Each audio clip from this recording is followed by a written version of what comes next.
तो दोस्तों आपका स्वागत है मेरे चैनल में।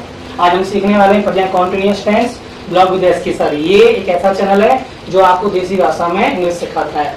मैंने आपको सिखाने का बहुत सारा प्रयत्न करता हूँ, बहुत सारी मेहनत करता हूँ और सरल सरल फॉर्मूलों के साथ, रूल्सों के साथ इंग्लिश सिखाने का प्रयत्न करता हूँ। और आप मेरी वीडियो से जुड़ रहे हैं, मुझे आगे बढ़ा रहे हैं, इसके लिए कोटि कोटि धन्यवाद।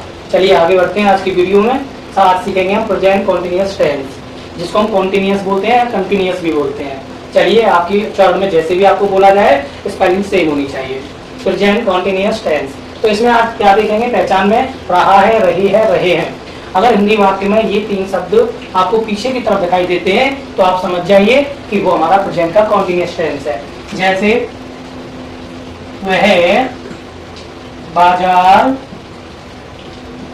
जा रहा है, तो आप पीछे देखेंगे, पीछे लिख रहा है रहा है। पहचान हो गई कि नहीं हुई? इससे हमें पता चल गया कि ये प्रेजेंट का कंटीन्यूअस है। मैंने इसमें आपको एक चीज और ट्रिक दी है, एज आर एंड लगाना है, V1 के साथ ING लगानी है, बाकी सारा आप जानते होंगे। तो सबसे पहले आज मैं एक छोटी सी चीज क्लियर कर देता हूँ।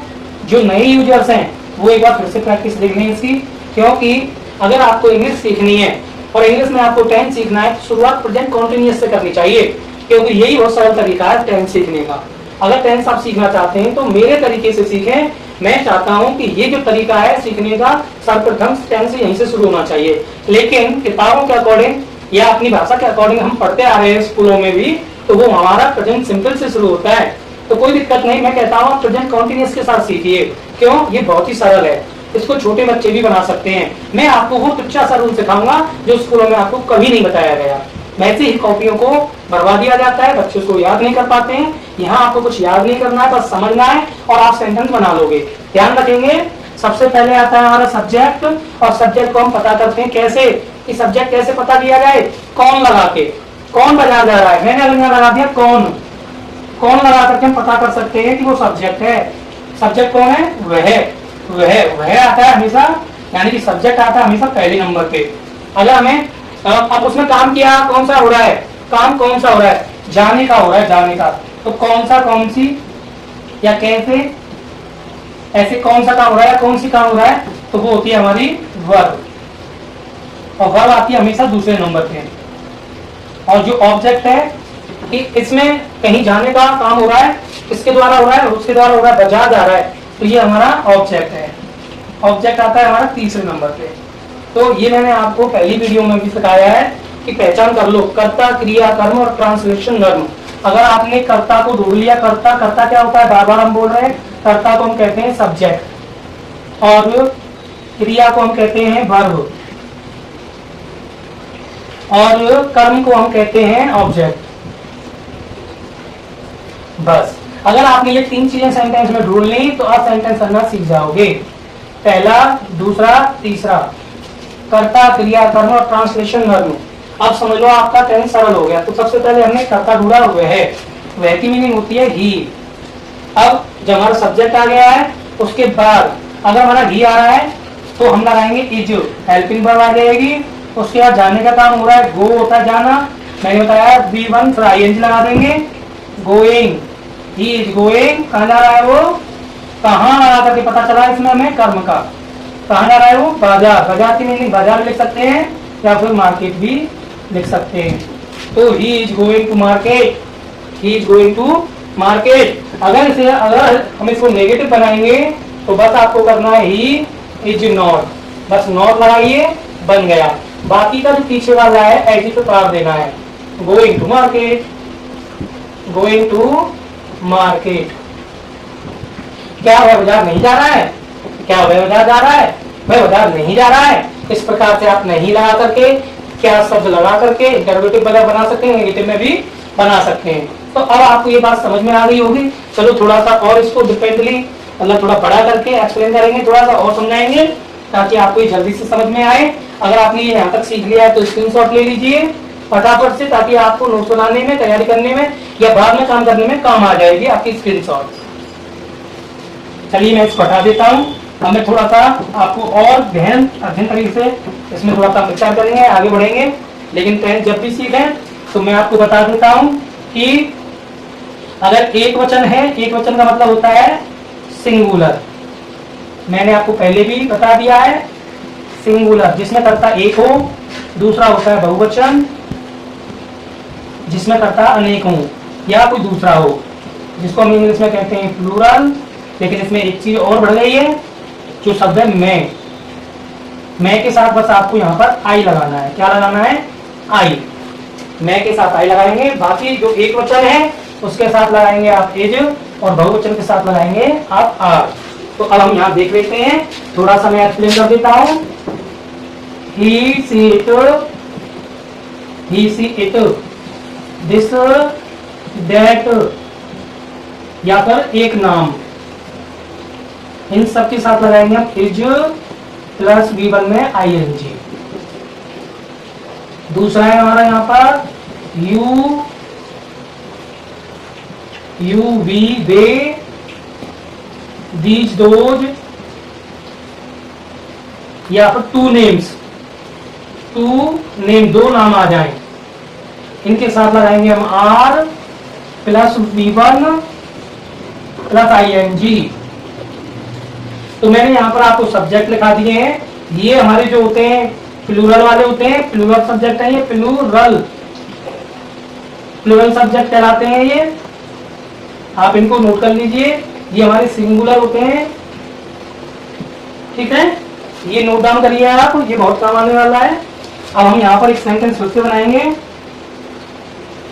वह अपना पाठ याद कर रही है। तो चलिए, वह लड़की है, सी इज लर्निंग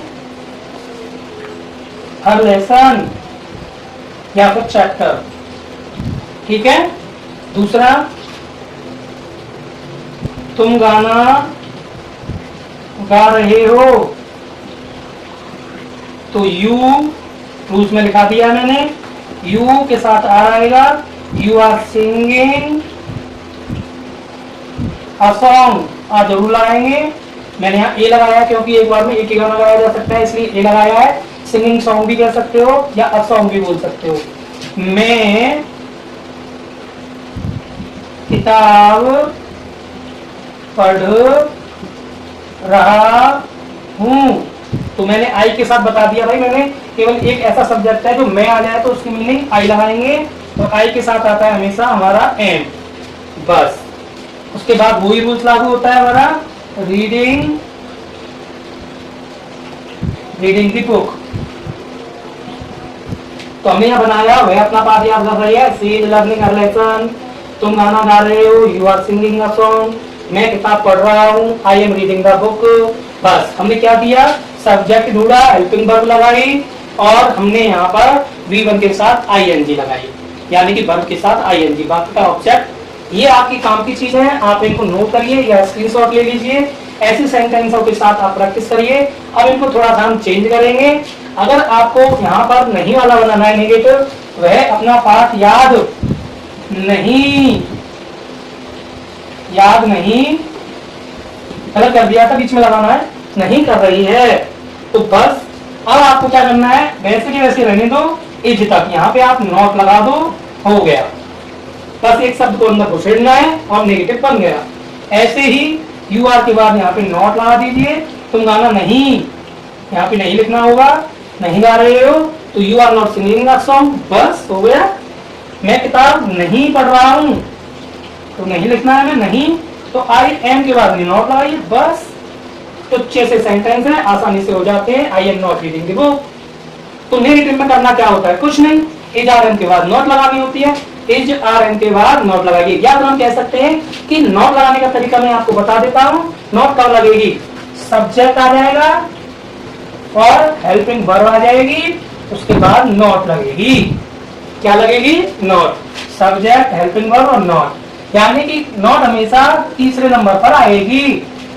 नॉट हमेशा तीसरे नंबर पर आएगी, देख लो, subject helping verb not, not तीसरे नंबर पर, 1 2 3, ऐसे 1 2 3, यानी सब्जेक्ट नॉट जो है हमेशा हेल्पिंग वर्ब के बाद लगाएंगे। यानी आप ऐसे ध्यान रख सकते हैं कि नॉट को आप तीसरे स्थान पर लगाइए। हेल्पिंग वर्ब के बाद लगाइए। मुझे लगता है आपने ये बनाना सीख लिया होगा।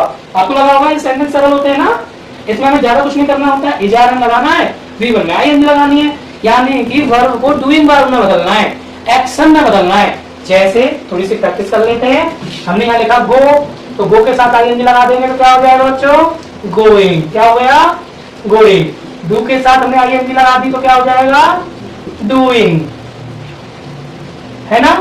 अगर हमने यहाँ पर राइट लगा दिया, राइट, और राइट के साथ आईएनजी लगाएंगे तो हमारा हो जाएगा राइटिंग। क्या हो जाएगा, राइटिंग। रीड आया है, आईएनजी लगा देंगे तो हो जाएगा रीडिंग।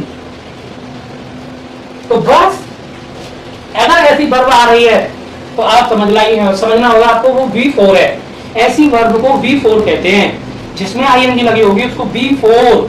अब हम यहाँ पर V4 लिख दें, अगर हम आईएनजी ना लिखें, यहाँ पर 1 को हटा कर क्या लिख दें, V4, तो आप समझ जाएंगे कि V4 क्यों लगाते हैं। V4 का मतलब क्या होता है, ऐसे शब्द, ऐसी वर्ब जिसमें आईएनजी लगी हो वो V4 होती है।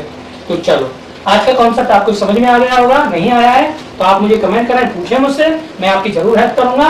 और मैं आज आपके लिए यू वर्क दे रहा हूं, यानी कि यूट्यूब का एक वर्क जिसका आंसर आप मुझे कमेंट में देंगे। चलिए इसका स्क्रीनशॉट ले लीजिए। मैं यू वर्क दे रहा हूं, सबसे पहले आप मुझे करके उसे दिखाएंगे तो आपका जो कमेंट है मैं वो पिनअप करूंगा और वो आपका कमेंट सबसे ऊपर दिखाई देगा।